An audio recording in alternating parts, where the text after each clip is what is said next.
Target is dying before our eyes as perfect storm hits America's biggest chains. In recent years, the retail industry has been hit with a perfect storm of negative factors that have proven too much for some of the country's largest chains, and it appears that Target is not immune. The store, beloved by many Americans for its low prices and a broad selection of goods, is slowly dying before our eyes. As shoppers increasingly turn to Amazon and other online retailers, Target is forced to close stores in an effort to stay afloat amidst mounting losses.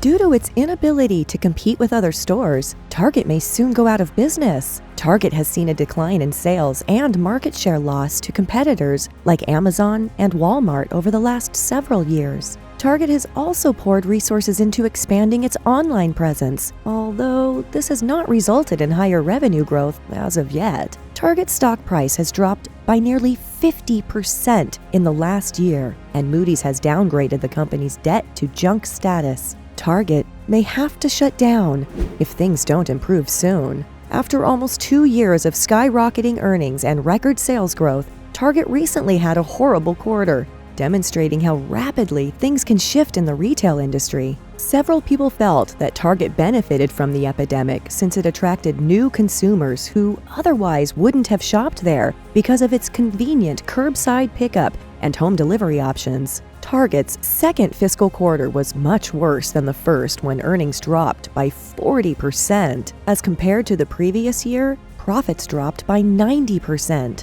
Consumers wary of the rising cost of living have stopped purchasing the non-essential general items that are the backbone of Target's business model. In contrast, Walmart, a far bigger competitor, reported just a little decline in quarterly earnings. Target's second quarter earnings plummeted by over 90%, revealing the full extent of the impact of the company's massive markdowns. That is very different from Walmart's prediction that earnings wouldn't fall as much as expected when it warned about profits the month before. Early trading showed a drop of as much as 5% for Target shares. Target's earnings drop may be attributed to the steep markdowns it was forced to make across a wide variety of its general merchandise categories. Earnings had to take a blow due to the steep discounts offered. Yet, the top management of the corporation is standing by their decision. CEO Brian Cornell said to investors, "Consider the alternative. We could have held on to excess inventory and attempted to deal with it slowly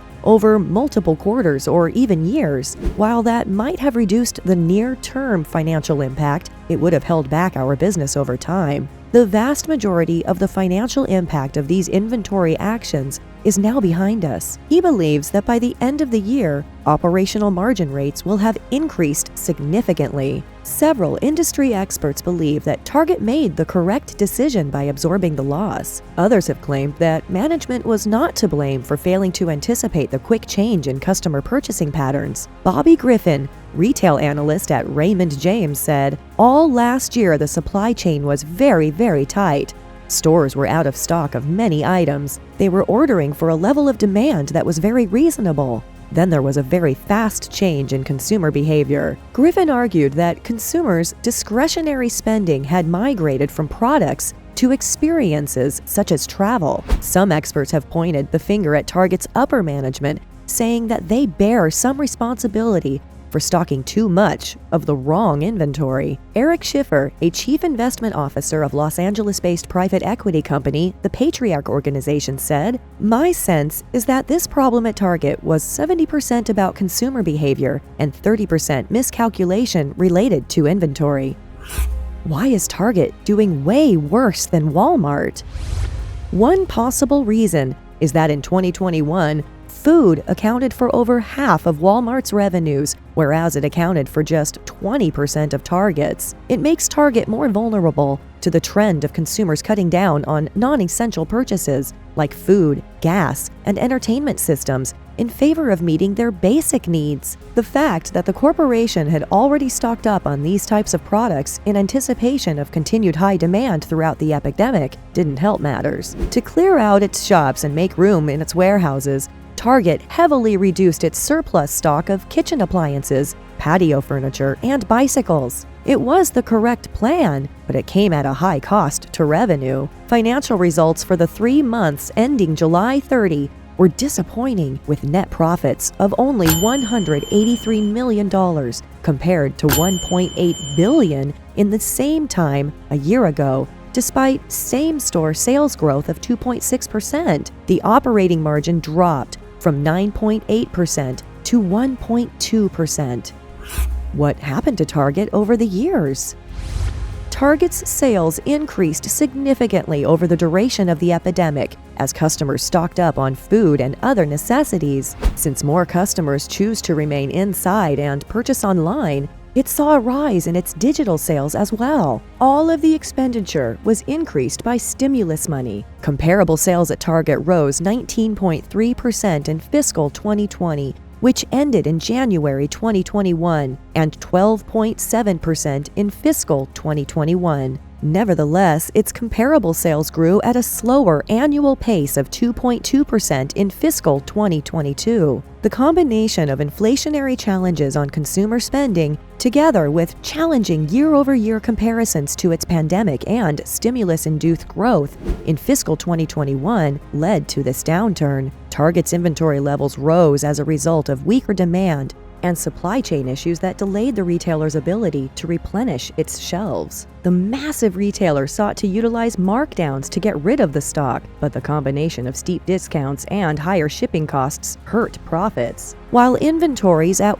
$15 billion were barely altered from the end of the first quarter, Target has trimmed nearly $1 billion in stock in discretionary categories. The bulk of clearing expenses, according to the corporation, has already occurred. Also, the company has reduced its autumn orders by around $1.5 billion.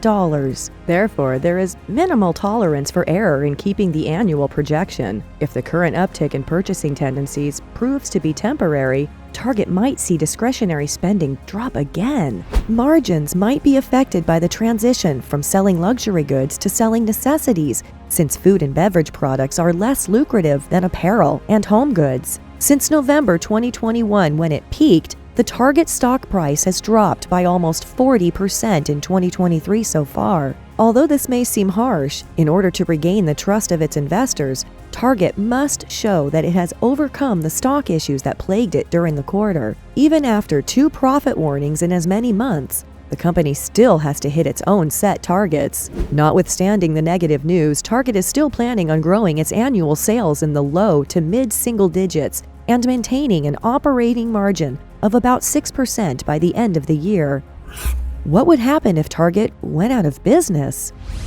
If Target went out of business, which seems like a reality not far away, it would be devastating to many individuals. Throughout the years, the company has amassed a devoted customer base that often visits its stores. Customers aren't the only ones who will feel the effects, however. Target has over 350,000 employees throughout the United States. In the United States, Target is among the most frequented shopping destinations. It sells a broad variety of things at competitive costs, including food, clothing, and furnishings, so a lot of individuals shop at Target for their basic necessities.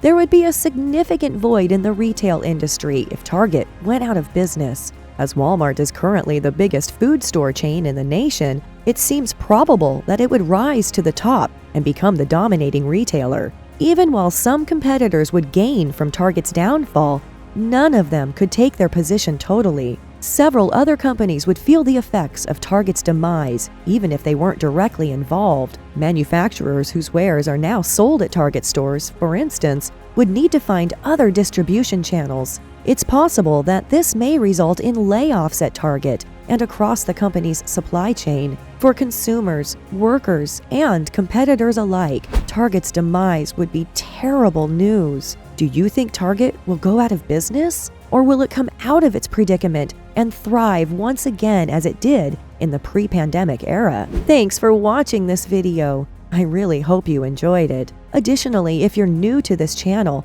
I strongly encourage you to subscribe and click the like button. You can also keep up with all of my most recent videos. We'll see you in the next one.